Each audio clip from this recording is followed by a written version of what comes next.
I'm going to teach you in this video how you can master both irons and driver every time you play.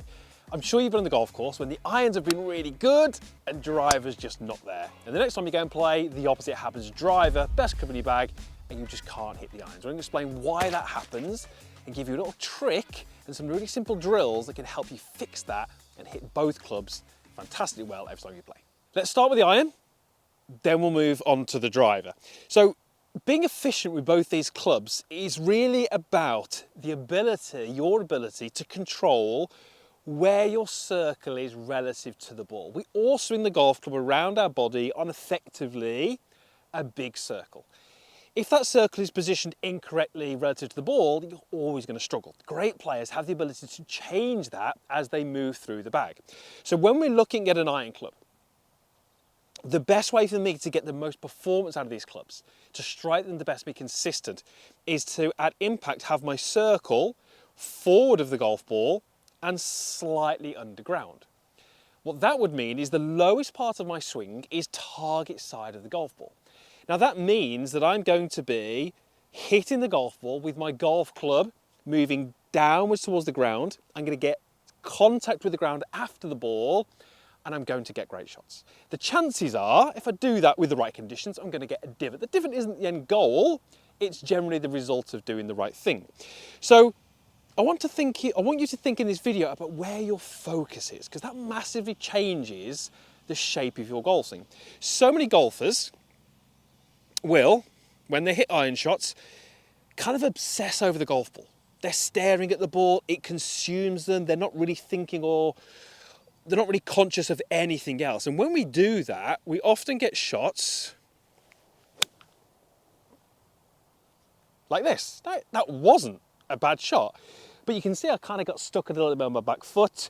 I sort of made some contact with the ground, but it wasn't target side of the ball. And when I look at my data from the full swing, I was actually 0.2. So I actually hit slightly up, only very, very slightly. That's not going to get it done. So if I show you now a good swing, bit of pressure on this one now, isn't there? But if I show you a good swing, and I'm going to do something in this swing that's a little different, and then afterwards I'm going to tell you exactly what I did.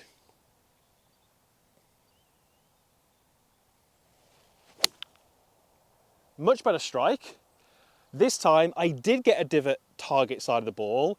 It's gone further, it felt better, and my attack angle was, well, pretty steep, minus 4.6. So my golf club was traveling a lot more down on that second shot. So what did I actually do? Well, I'm going to tell you that in a moment, but I'm going to give you a little drill first, which I'd love you to go ahead and try. And then I'm going to kind of walk you through exactly what I did and the trick that I used to get that strike. Take the golf club, hold it right down here so you've got almost your fingers onto the kind of hosel of the golf club. And when I take a setup, that golf club is in contact with my side, you can see that. Now as I make a fairly normal backswing, you can see how the club moves away from me. Pretty obvious that's going to happen. And as I swing through, the golf club is going to make contact with me again. So as I look down, I want to think, where is this club head relative to the ball when the grip hits me on my side? So let me show you an example. Grip is hitting me on my side, and from my viewpoint, that club is behind the ball. That's incorrect. That's basically you setting your circle too much in line with the ball, or if not, too much back. What I would love you to do is try and get the golf club to hit your side here. So I feel the contact. Golf club now is to me, looks about a foot and a half in front of the golf ball. So what did I do? I delayed my release. This is what the great players are doing. And when they delay their release, it means that their extended part of the golf swing, so when the kind of lead arm and club are in a perfectly straight line, is going to be after the golf ball. You can see here that my club and lead arm are in a straight line post impact. If that straight line happens here, then our circle is going to be too far back. We're going to get those shallow approaches. We're going to get those weak ball flights, the shot that we saw at the start. So I'm going to give you a little drill and something you can do on the course to help you do that. Now this is just a little device I've picked up. It's just foam but you can see that it's kind of angled. And what I'm going to do is I'm going to place it on the ground, sort of behind the golf ball. Now you will have to have and play around a little bit with where this goes, but I've got that some 1, 2, probably 2.5 club head widths behind the golf ball. And what this is doing, it's really acting just as a kind of visual cue. And the secret here is where I put my focus. I'm going to hit this shot when I'm actually not thinking or looking at the golf ball. What I'm actually doing is trying to visualize the lowest part of my swing and where that should be. As we said, it's target side of the ball and it's slightly underground. Now this is not your focus. That's the key. That's there for feedback. It's there for a bit of a visual cue, but it shouldn't be your focus. So I'm going to go ahead and hit this shot now, and I'm going to be visualizing that point in front of the golf ball, underground, and I'm going to be swinging to that and having the idea that the golf club lines up with my lead arm post impact. Now I'm not going to get any data because this is in the way, but we should see the contact and the divot after the ball. Pretty good. Divot is in exactly the same place. Now I'm not sure if you picked that up, but as I made my backswing, I actually just clipped the top of this little red, pink device, but I missed it on the way down. So that shows me that I went wider back and then steeper on the way down. Divots are starting in the right place, ball strike is solid, and it's all because I simply put my focus target side of the ball. So what I've done is I've taken my circle and I've shifted it forwards to help me with my ball striking. Now, as we come on to driver, if we do the same thing, we're going to get some very, very different results. Oh, so that is low, squirting out right, and not a particularly long carry. Attack angle, negative down. So doing the same thing with driver, really not going to get it done. And that's why you might struggle with either of these clubs on the course, because if you do the same with driver as irons, it's not going to give you a particularly good result. So what do we need with driver? Well, we need that circle that we spoke about with a driver to be set behind the golf ball, not in front of the golf ball. If we can set it behind the golf ball, what do we get? Well, we get the low point happening pre-impact. Then the golf club starts to work upwards into the golf ball and we start to be able to launch the ball higher. That generally reduces spin, it optimizes our ball flight, and it means that we can hit the ball further with no more swing speed. The data and the stats show us that hitting up on the ball, all things equal, will give you more distance.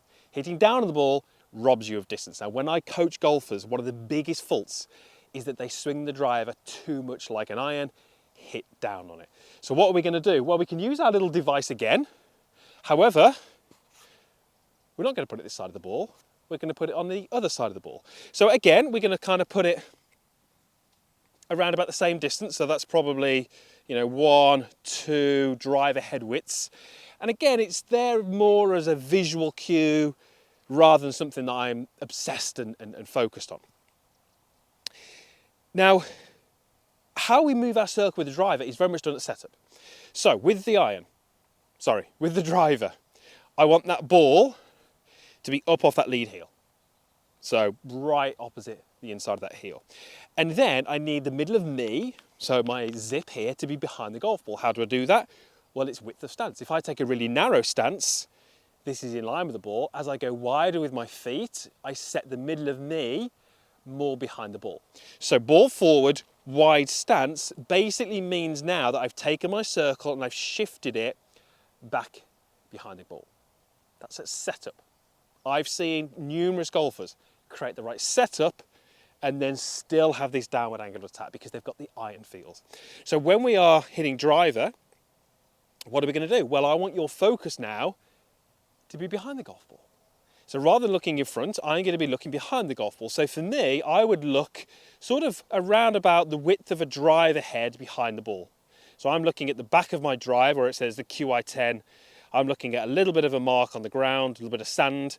And as I go back, I'm trying to feel like my golf club bottoms out at this point and then works upwards into the golf ball. So with iron, I'm focusing my attention in front of the golf ball. With driver, I'm taking that attention, that focus, and moving it behind the golf ball. And what I'm basically doing is changing where my circle is relative to the ball. If you can develop that as a skill, then you'll suddenly be able to perform at your best with driver and with irons.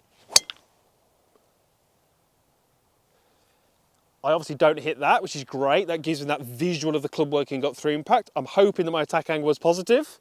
It was. Okay, so we went from a negative attack angle to a positive attack angle. That means my launch goes up, it means my spin comes down, and it means my distance goes up. So what I'm doing in a practice session is hit drive, hit iron, hit drive, hit iron, hit drive, hit iron, and get used to moving your circle relative to the ball. Develop that skill, and you'll start to perform really, really well with irons and driver.